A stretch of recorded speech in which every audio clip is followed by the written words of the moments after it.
for news that's short, sharp and Are shrewd. you talking about the podcast or me? Both. Backhanded compliment. This is Up Late with Ben Harvey. Nev Power's escaped jail. Been handed an 8-month suspended sentence, which is the judicial equivalent of being half pregnant. You did something bad enough to warrant a jail term, but we'll park it for the moment. A guy who admitted flagrantly breaching the law by illegally flying his helicopter into WA without a valid G2G pass, without quarantining, and without wearing a mask, who knows aviation and quarantine rules inside out because, as well as being the former chair of the COVID Reconstruction Task Force, he's the former chair of Perth Airport, doesn't go to jail. Cognitive distortion. It's a thing. But buffhead Melbourne supporters who fly commercial are told, do not pass go, do not collect $200. This is what the magistrate Elizabeth Woods said about the curious case of Nick and Nev. The accused avoided the system completely. Both seem to have had the view any time in quarantine was wasted time. It was a deliberate choice by each of the two accused, and in my view, it was a disrespectful and foolish choice. It showed a significant lack of judgment with potential for very serious consequences to the community. If you think it's that serious, put them in jail. Babbage and Burbank will be so pissed. They got a 10-month sentence. The magistrate in that case suspended 7 months, but they were inside for 3. If Nev or his son Nick, who committed the same crime and got the same penalty, do anything wrong in the next 8 months that's serious enough to warrant a jail term, then they have to go straight to prison. But they won't, because they're not idiots. They are, however, both convicted felons. Criminal records. I'm not a crook! They'll probably apply to get those expunged at some stage, but even if they don't, no biggie. Nev might have problems holding certain positions in public companies, and he may need to fill out a few more forms because travelling to some countries will get difficult. But apart from that, it'll be business as usual. From lofty heights.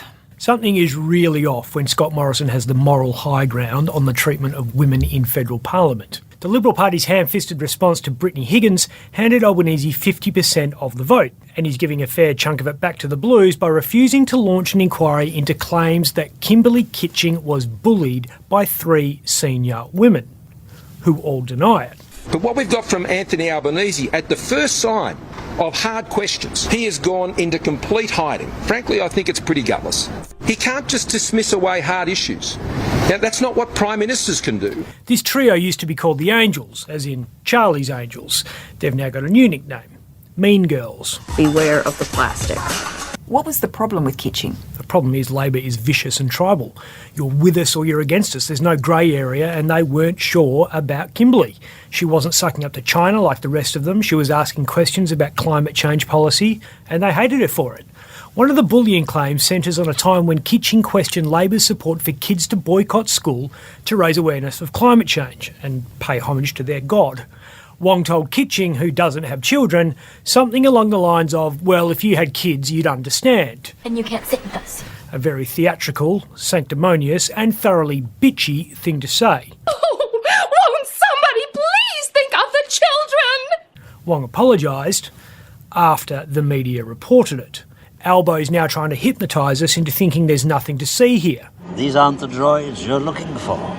That it's all in the past. What I will do is take the words that came out of Bill Shorten, for example, at the funeral, which is that Kimberley Kitching would want us to move on, to dedicate ourselves to a Labor victory at the election. That, or avenge her death by getting to the bottom of whether Labor has a problem with sexist bullying, which, given the party draws its support base from the trade union movement, is most unlikely. He should just hold the inquiry. It wouldn't be dealt with until after the election anyway. Yeah, you don't have to watch 7 seasons of The West Wing to work that one out. Let's do this right. Not much chance of that. Labor would be wondering if Mark McGowan is with it or against it. Labor's dick-measuring competition continues. Mine's bigger than that. A week after snubbing the leader of the Federal Labor Party, McGowan is now snubbing the deputy leader of the Federal Labor Party. Richard Marles held a press conference at 11:30am, a $15 million infrastructure announcement. $15 million. And the Premier was nowhere to be seen.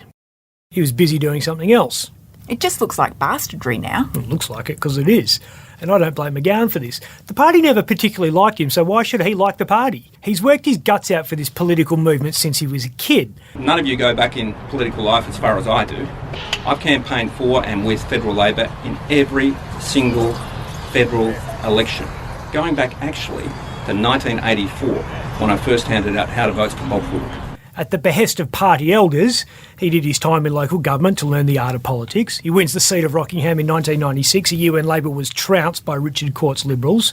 Works his arse off for 5 years in opposition, but then gets snubbed by Jeff Gallop and excluded from the front bench. Finally gets into cabinet, but then Labor loses office, so he's back in opposition. He watches quietly as Eric Ripper and Ben White tear each other apart in the fight to be leader of the opposition. You want some of this?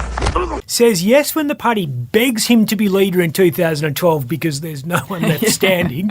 Through no fault of his own, he gets smashed in the 2013 election because voters are punishing Labor for the Gillard-Rudd fiasco. Works away as opposition leader for 4 years and gets Labor to the point where it might actually win an election, and then the party tries to replace him as leader. And after all that, he's given Labor control of both houses of Parliament for the first time in history. He doesn't owe the Australian Labor Party anything. When you're at the top of your game, you get to call the shots. Just ask Ash Barty. I'll be retiring from tennis. 25 does seem young to retire, but she did start playing tennis when she was 4. Imagine being in your mid-20s and saying you've achieved all your life goals. I wish. She's done this to us before, though. Stopped playing back in 2014, came back 2 years after. I'm back. Hopefully it'll be like the John Farnham farewell tour. Wish Putin had just pulled the pin and quit. Yeah. Joe Biden is saying that Putin is saying Ukraine has chemical and biological weapons. He's doing this as a foil to deploy his own chemical and biological weapons. Some people reckon Putin won't do it. Step too far even for him. But he's got form here. In 2018, Russian military officer and British double agent Sergei Skripal is in the English town of Salisbury when he's poisoned with a nerve agent by Russian spies, straight out of a James Bond film. Sergei and his daughter Yulia and a British bobby who attended the scene all ended up in hospital. 4 months later, a bloke named Charlie Rowley's walking in the nearby town of Amesbury. He sees a perfume bottle in a bin and, in an act of cheap-ass re-gifting, gives it to a woman he knows. It's the leftover nerve agent. Rowley said Sturgis became unwell within 15 minutes of spraying the substance on her hands. And she dies. He ends up in hospital. I know, well, Putin knows chemical agents. Yep. The West isn't pushing back as hard as it could because the Brits and the Americans don't know what Putin will do if he's backed into a corner. Putin used to tell a story about chasing rats in the house he grew up in. Once I spotted a huge rat and pursued it down the hall until I drove it into a corner. It had nowhere to run. Suddenly it lashed around and threw itself at me. Ugly. Cornered animal has got nothing to lose. I'm Ben Harvey. If you'd like to watch Up Late with me, Ben Harvey, search for The West Australian on YouTube.